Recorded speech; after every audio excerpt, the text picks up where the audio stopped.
नमस्कार, बहुत स्वागत है आप सभी का। मैं हूं रेनी। बुलेटिन की शुरुआत करेंगे जहां बीजेपी के प्रदेश महामंत्री डॉक्टर सुमेर सिंह सोलंकी ने प्रेस कॉन्फ्रेंस कर संत रविदास महाराज की 650वीं जयंती के अवसर पर आयोजित होने वाले समरसता संकल्प अभियान की जानकारी दी। उन्होंने बताया कि अभियान पूरे देश में 29 जुलाई से शुरू होगा और 20 फरवरी 2027 तक चलेगा। मध्य प्रदेश में आयोजन प्रदेश के 62 संगठनात्मक जिलों में किया जाएगा। अभियान के पहले चरण में संत रविदास महाराज के मंदिरों में दीप प्रज्वलित कर दीपोत्सव का आयोजन किया जाएगा और इसके बाद दूसरे चरण में संत रविदास महाराज की जन्मस्थली वाराणसी से पवित्र मिट्टी लेकर कलश यात्रा निकाली जाएगी। डॉक्टर सोलंकी ने बताया कि अभियान कुल 5 चरणों में संचालित होगा, जिसका उद्देश्य समाज में समरसता, एकता और संत रविदास के विचारों का प्रसार करना है। उन्होंने कहा कि अभियान की शुरुआत दीपोत्सव के माध्यम से होगी, जिसमें बड़ी संख्या में कार्यकर्ता और श्रद्धालु शामिल होंगे। बीजेपी ने इस कार्यक्रम को सामाजिक समरसता और संत परंपरा को आगे बढ़ाने वाला महत्वपूर्ण अभियान बताया है।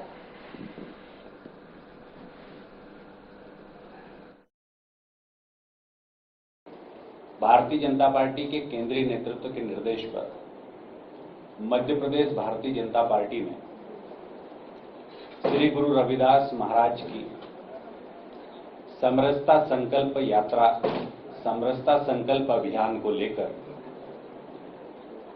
आज की यह बैठक आयोजित की गई, आज की प्रेस वार्ता आयोजित की गई है। संत शिरोमणि गुरु रविदास महाराज जी की 650वीं जयंती के उपलक्ष्य में पूरे भारत में भारतीय जनता पार्टी समरसता संकल्प अभियान प्रारंभ कर रही है। यह अभियान 29 जुलाई 2026 से प्रारंभ होगा। गुरु पूर्णिमा के दिन पूरे देश भर में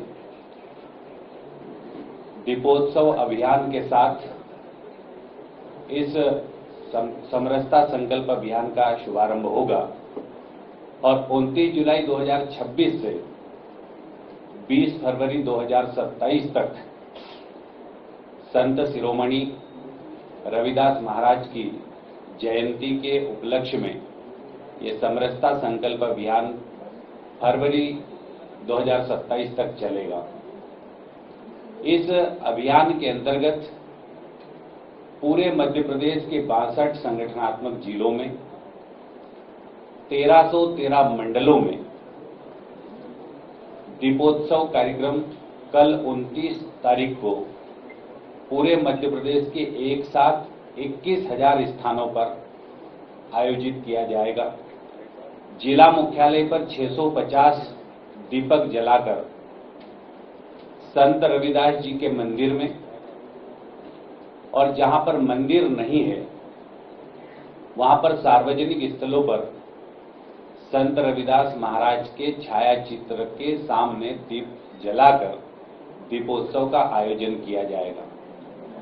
भारतीय जनता पार्टी मध्य प्रदेश के यशस्वी प्रदेश अध्यक्ष माननीय हेमंत खंडेलवाल जी के नेतृत्व में भारतीय जनता पार्टी का एक एक कार्यकर्ता इस अभियान को लेकर तैयारी में जुटा हुआ है और यह अभियान सामाजिक समरसता के संदेश के उद्देश्य के साथ पूरे मध्य प्रदेश के मतदान केंद्रों तक पहुंचाने का हमारा प्रयास है। आज सामाजिक समरसता के विषय को लेकर इस प्रेस वार्ता में महत्वपूर्ण तथ्य ये भी है कि इस कार्यक्रम में 5 चरण हैं और 5 चरणों में ये अभियान 20 फरवरी 2027 को संपन्न होगा। पहले चरण में पूरे मध्य प्रदेश के अंदर दीपोत्सव कार्यक्रम का आयोजन किया गया है 29 तारीख को। दूसरा चरण हमारा होगा, इस दूसरे चरण में वाराणसी, जहां पर संत रविदास महाराज जी की जन्मस्थली है, वहां से पावन मिट्टी की कलश यात्रा प्रारंभ हो रही है और वो 29 तारीख को पूरे देश भर के राज्यों में एक साथ कलश यात्रा प्रारंभ होगी और हम वाराणसी से हमारी यात्रा प्रारंभ होगी जो भोपाल तक आएगी। करीब 3 दिन लगेंगे। 1100 किलोमीटर की ये यात्रा है। सिंगरौली से ये यात्रा मध्य प्रदेश में प्रवेश करेगी और रास्ते में पड़ने वाले सभी जिलों में इस कलश यात्रा का पूजन और स्वागत अभिनंदन करते हुए ये भोपाल पहुंचेगी।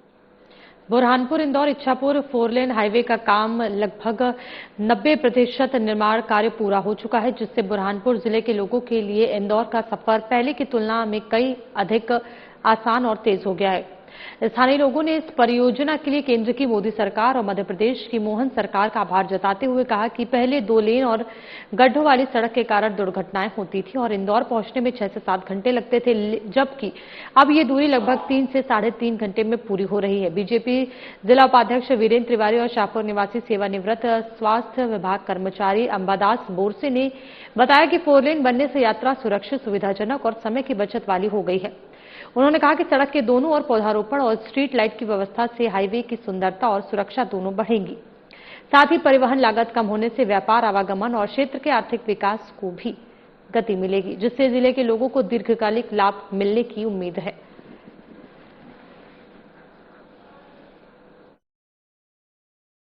भैया मैं अभी फिलहाल इंदौर से ही आ रहा हूँ और रोड बहुत अच्छा बना हुआ है। सरकार का प्रयास बहुत अच्छा रहा है। कुछ रोड बनना बाकी है, वो भी काम चल ही रहा है और रोड की गुणवत्ता अगर देखी जाए तो बहुत ज्यादा अच्छी है। पहले लोग 5-6 घंटे में इंदौर पहुंचते थे, अभी मेरे को घड़ी लगाकर जो है 3.5 घंटे में इंदौर से यहाँ पर शाहपुर पहुंचा हूँ मैं। ये जो 4 लेन रोड बना है, इससे इंदौर से इच्छापुर की कनेक्टिविटी बहुत ही आसान होगी और ये रोड बनने से आवागमन में तो काफी सुविधा ही होगी। इसमें यात्रियों को कम समय में इंदौर पहुंचने में आसानी होगी और साथ ही जो गुड्स है, जो गुड्स आता है, वो भी लाने में सहूलियत होगी। और आज का जिस तरीके से फास्ट जमाना हो चुका है और इंदौर जाने में हम देखते थे कि हमें बहुत अधिक समय लगता था। ये रोड बनने से भी ये रोड सनावत तक तो बहुत अच्छा बन गया है और सनावत से इंदौर तक का भी काम बहुत तेज गति से चल रहा है। टनल का काम भी लगभग पूरा होने को है। ये रोड बनने से हम देखते हैं कि चारों ओर इतनी खूबसूरती भी, इसमें पेड़ लगने वाले हैं, लाइट्स लगने वाले हैं, कई जगह पुल का काम भी इसमें लगभग पूर्ण हो चुका है। तो ये रोड बनने से आवागमन के साथ साथ में हम लोगों को हमारे यहाँ का ट्रांसपोर्ट भी बहुत सस्ता पड़ने वाला है और सुलभ होने वाला है। इससे पूरे क्षेत्र में खुशहाली। बड़वानी जिले के तलवाड़ा, डेब गांव, धनोरा, बोरलाय सहित अंजड़ R1 ग्रिड से जुड़े कई गांवों में लगातार हो रही बिजली कटौती के विरोध में ग्रामीणों का गुस्सा सोमवार रात सड़क पर फूट पड़ा। नाराज ग्रामीणों ने कुछ देर के लिए इंदौर बड़वानी मार्ग पर चक्का जाम कर नियमित बिजली आपूर्ति की मांग की। ग्रामीणों का आरोप है कि पिछले 4 दिनों से क्षेत्र में लगातार बिजली बाधित रहने से खेती, पेयजल व्यवस्था और घरेलू कामकाज बुरी तरह प्रभावित हो रहे हैं। उनका कहना है कि शहरों में नियमित बिजली दी जा रही है, जबकि ग्रामीण इलाकों में लोड शेडिंग के नाम पर बार-बार कटौती की जा रही है। भीषण गर्मी और मच्छरों के बढ़ते प्रकोप से लोगों की परेशानी और आक्रोश बढ़ गया है। बिजली विभाग के अधिकारियों का कहना है कि उच्च स्तर से लोड शेडिंग के निर्देश हैं और उनके हाथ में कुछ नहीं है। वहीं अंजट के R1 ग्रिड पर थाना प्रभारी R चौहान पुलिस बल के साथ पहुंचे और ग्रामीणों को समझाइश देकर स्थिति को शांत कराने का प्रयास किया। ग्रामीणों ने चेतावनी दी कि यदि जल्द नियमित बिजली आपूर्ति बहाल नहीं हुई तो आंदोलन और तेज किया जाएगा।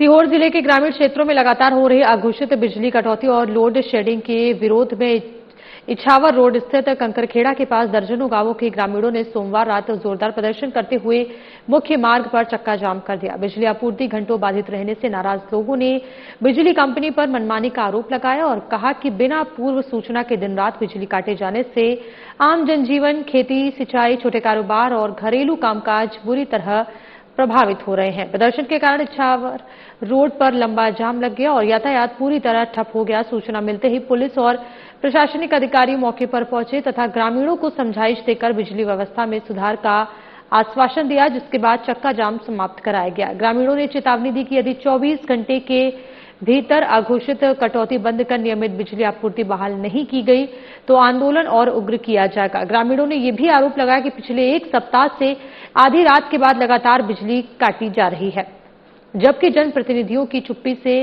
लोगों में आक्रोश और बढ़ता जा रहा है।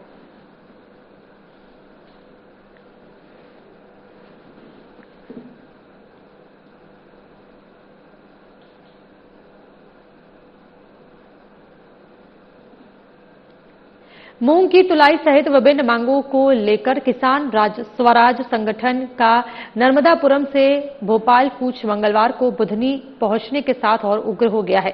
नर्मदापुरम में पुलिस बैरिकेडिंग हटाने के बाद करीब 1,500 किसान पैदल बुधनी पहुंचे, जहां उन्होंने लगाए गए बैरिकेड भी हटाकर आगे बढ़ने का प्रयास किया। इस दौरान पुलिस और किसानों के बीच धक्का मुक्की तथा झड़प हुई, लेकिन भारी पुलिस बल की मौजूदगी में स्थिति को नियंत्रित कर लिया गया। आंदोलन के कारण बुधनी नगर में कई स्थानों पर यातायात प्रभावित रहा और ओवरब्रिज पर कुछ समय के लिए जाम की स्थिति बनी। इस आंदोलन को कांग्रेस का भी समर्थन मिला। पूर्व शिक्षा मंत्री राजकुमार पटेल, कांग्रेस नेताओं और कार्यकर्ताओं को प्रशासन ने पहले ही छहघरा क्षेत्र में रोक दिया था, जहां हल्की धक्का मुक्की के बाद कांग्रेस नेताओं ने पुलिस अधिकारियों को फूल भेंट कर शांतिपूर्ण विरोध दर्ज कराया। किसानों का जत्था बाद में बुधनी से गड़रिया नाले की ओर भोपाल के लिए रवाना हो गया। आंदोलन को देखते हुए प्रशासन पूरी तरह सतर्क रहा और एडीएम, एएसपी, एसडीएम, एसडीओपी सहित बड़ी संख्या में पुलिस और स्पेशल फोर्स के जवान पूरे मार्ग पर तैनात रहे।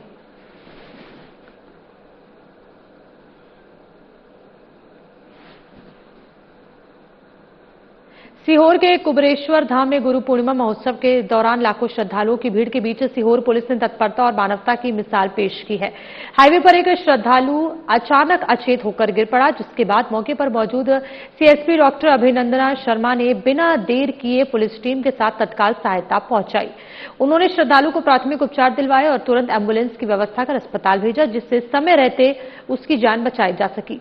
घटना के दौरान मौजूद श्रद्धालुओं ने सीएसपी और पूरी पुलिस टीम की संवेदनशीलता, त्वरित निर्णय क्षमता और जनसेवा की भावना की सराहना की। इस घटना का वीडियो सोशल मीडिया पर तेजी से वायरल हो रहा है, जहां लोग इसे मध्य प्रदेश पुलिस की कर्तव्य निष्ठा और मानवीय कार्यशैली का उत्कृष्ट उदाहरण बता रहे हैं। कई लोगों ने डॉक्टर अभिनंदना शर्मा को सम्मानित किए जाने की मांग करते हुए कहा कि ऐसे समर्पित अधिकारी पुलिस और जनता के बीच विश्वास को और मजबूत करते हैं।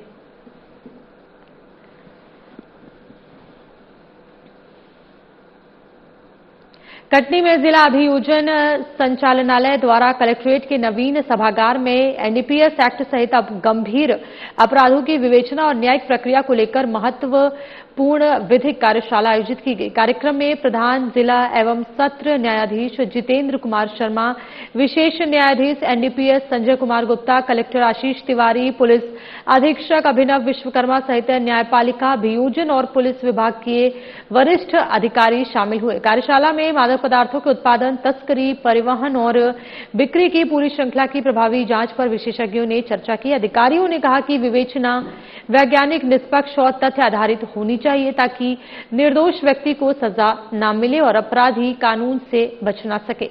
एनडीपीएस एक्ट के तहत जमानत प्रावधान, डिफॉल्ट बेल के विधिक पहलुओं, न्यायालय निर्णयों और जब्ती प्रक्रिया सहित कई महत्वपूर्ण विषयों पर जानकारी साझा की गई। बता दें कि कार्यक्रम में महिला सशक्तिकरण पर डॉक्टर रितिका साहनी आहूजा द्वारा लिखित पुस्तिका का विमोचन भी किया गया।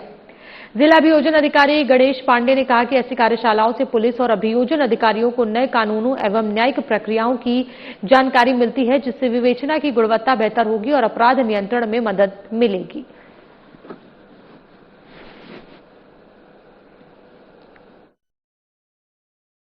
आज की यह कार्यशाला कटनी जिला की कार्यशाला थी और जिसमें हमारे बहुत सारे सहभागी हमारे काउंटर पार्ट हैं, जस्ट लाइक पुलिस, विवेक, प्रिजन, एजीपी, जीपी, सारे लोग इस कार्यशाला में उपस्थित रहे। और हम सबका उद्देश्य केवल ये है कि जैसा कि माननीय मुख्यमंत्री महोदय का सपना है कि मध्य प्रदेश को अपराध मुक्त राज्य बनाया जाए और अपराधियों के विरुद्ध कड़ी कार्रवाई की जाए और गंभीर अपराध, बच्चियों के साथ जो अपराध हो रहे हैं उनमें अपराधियों को बिल्कुल कोई बख्शा न जाए और उन्हें कठोर से कठोर दंड न्यायालय में मिल सके। और पीटी के क्षेत्र में जो नए परिवर्तन हो रहे हैं, पीड़ित प्रावधानों के विषय में नए जो रिसर्च हो रहे हैं, उन सब विषयों पर आज यहाँ पर उपस्थित सभी विशेषज्ञों ने अपने व्याख्यान दिए। निश्चित रूप से आने वाले समय में हमारे चाहे एडीपीओ साहब लोग हों या डीपीओ साहब हों या प्रोसिक्यूशन के जो एजीपी साहब लोग हों, सभी लोगों के लिए और नए जो अधिवक्ता साथी हैं उनके लिए बहुत कारगर सिद्ध होगी। और सभी लोग हमारे प्रधान न्यायाधीश कलेक्टर साहब, एसपी साहब और हमारे नए अधिवक्ता सभी लोगों ने आकर अपना व्याख्यान दिया, तो सब लोगों ने बैठ कर के सुना और काफ़ी लंबी चर्चाएं हुई और हमारे बुंदेला साहब, एडीजी साहब। सीहोर में गो सम्मान आवाहन अभियान के प्रतिनिधियों ने अखिल वेद लक्षणा देसी गोवंश की सुरक्षा, संवर्धन और उसे राज्य माता का दर्जा देने की मांग को लेकर मुख्यमंत्री डॉक्टर मोहन यादव के नाम कलेक्टोरेट के माध्यम से स्मरण पत्र सौंपा है। प्रतिनिधियों ने बताया कि इससे पहले 27 अप्रैल को प्रदेश की सभी तहसीलों से जन समर्थन और हस्ताक्षरों के साथ विस्तृत प्रार्थना पत्र शासन को भेजा गया था, लेकिन अब तक कोई ठोस प्रशासनिक प्रक्रिया शुरू नहीं हुई, इसलिए पुनः ध्यान आकर्षित कराया गया है। अभियान के तहत गोवंश संरक्षण, संवर्धन, केंद्र सरकार को राष्ट्रमाता का दर्जा देने की अनुशंसा भेजने और गो आधारित ग्रामीण अर्थव्यवस्था को मजबूत करने की मांग की गई है। प्रतिनिधियों के अनुसार इस अभियान को देश भर से 5,84,980 नागरिकों का समर्थन मिला है, जिनके हस्ताक्षरित दस्तावेज डिजिटल रूप में पेनड्राइव के माध्यम से प्रशासन को सौंपे गए हैं। अभियान से जुड़े लोगों ने पर्यावरण संरक्षण को ध्यान में रखते हुए डिजिटल दस्तावेज जमा करने की पहल को भी महत्वपूर्ण बताया। उन्होंने उम्मीद जताई कि प्रदेश सरकार जनभावनाओं और गौ संरक्षण से जुड़े इस विषय पर जल्द सकारात्मक निर्णय लेकर आवश्यक कार्रवाई करेगी।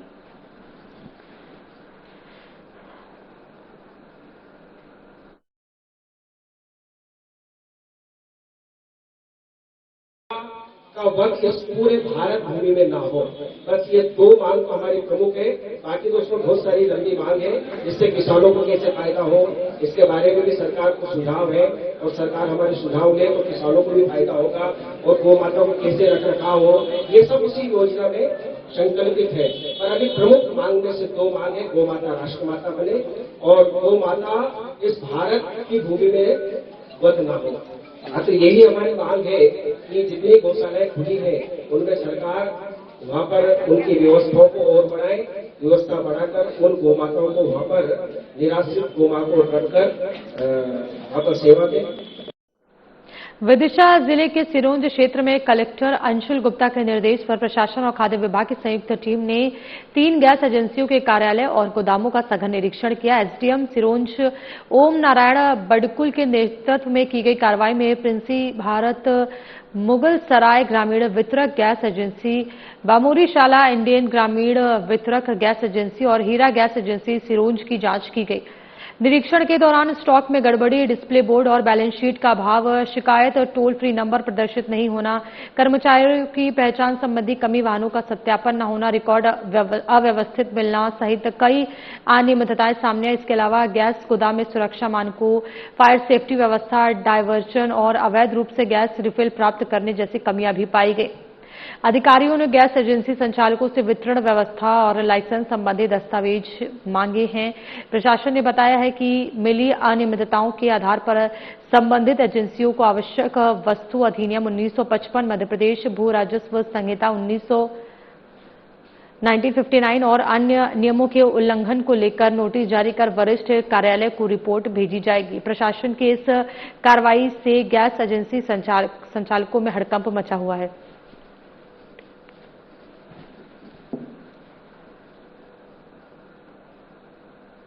कटनी जिले में अपराधों पर अंकुश लगाने के लिए पुलिस अधीक्षक अभिनय विश्वकर्मा के निर्देश पर कुटला पुलिस ने बड़ी कार्रवाई करते हुए मारपीट मामले में फरार चल रहे 3 आरोपियों को गिरफ्तार किया है। कुटला थाना प्रभारी निरीक्षक अखिलेश दाहिया के नेतृत्व में पुलिस टीम ने रामसुजान साहू, लवकुश साहू और ओम प्रकाश साहू निवासी कैलवारा को गिरफ्तार कर न्यायालय में पेश किया। इससे पहले मामले के मुख्य आरोपी मनोज पटेल को गिरफ्तार कर जेल भेजा जा चुका है। पुलिस के अनुसार 18 जून को पटवारा निवासी राज नारायण पटेल की रिपोर्ट पर आरोपियों के खिलाफ मारपीट और अन्य धाराओं में मामला दर्ज किया गया था। इसके अलावा कुटला पुलिस ने चाका बाईपास स्थित राधे के टपरे के पास जुआ खेल रहे 4 आरोपियों को भी गिरफ्तार किया। पुलिस ने मौके से 1120 रुपए नकद और 52 ताश के पत्ते जब्त किए तथा आरोपियों के खिलाफ जुआ अधिनियम के तहत कार्रवाई की। जुआरियों द्वारा राहगीरों से विवाद और हंगामा करने पर प्रतिबंधात्मक कार्रवाई करते हुए उन्हें एसडीएम कटनी के समक्ष पेश किया गया। पूरी कार्रवाई में निरीक्षक अखिलेश दाहिया सहित पुलिस टीम के अधिकारियों और कर्मचारियों की महत्वपूर्ण भूमिका रही।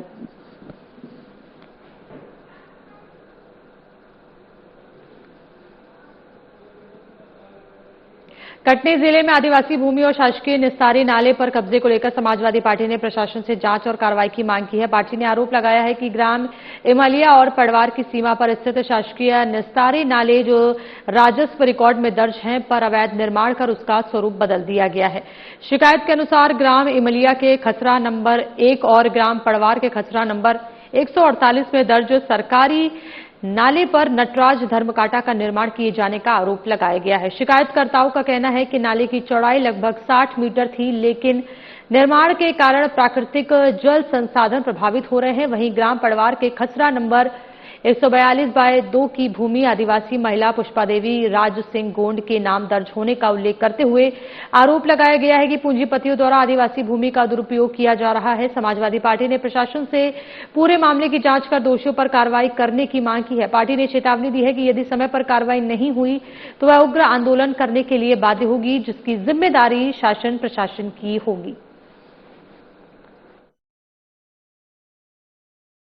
मुझे लगता है मैं शंकर जी का भक्त हूँ, इसलिए जब भी असुर जागते नहीं थे तो उनका जगाने का काम शंकर भगवान डमरू बजा के करते थे। दुर्भाग्य है कि आवेदन निवेदन के बाद भी जन सुनवाई में कोई कार्रवाई नहीं हुई, इसलिए आज हम ये जो लिख के लाए थे कि या तो कार्रवाई करो या जन सुनवाई बंद करो, तो ये आवेदन निवेदन रख के लाया हूँ कि तत्काल कार्रवाई करें। पोखरी में इसलिए बन नहीं रहे थे, अब हम लोग किसान आदमी हैं तो और कोई साधन नहीं था, अभी घर वाली बरी लगाई थी और टुकनिया में रख के लाए। तो ये आवेदन निवेदन है इस उम्मीद के साथ कि तत्काल कार्रवाई हो। यहाँ तक के ग्राम इमलिया में निस्तारी नाले को खत्म कर दिया गया, जो कि पड़रवारा और ग्राम इमलिया से लगा हुआ है। वहाँ ठारवानी जी ने नटराज धर्मकांटा का निर्माण कर लिया गया।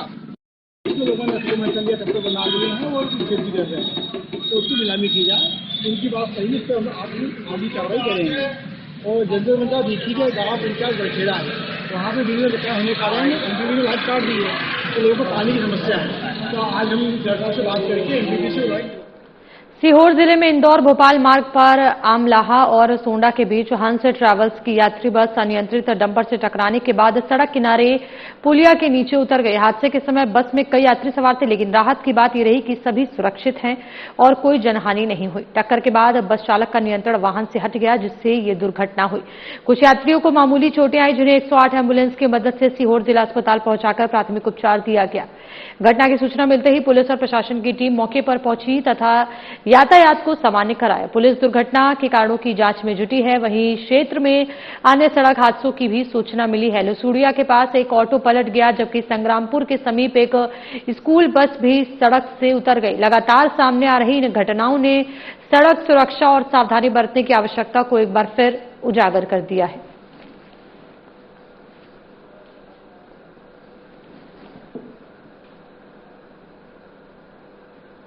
इस बुलेटिन में फिलहाल इतना ही, लेकिन एक नजर डालेंगे अब तक की बड़ी खबरों पर।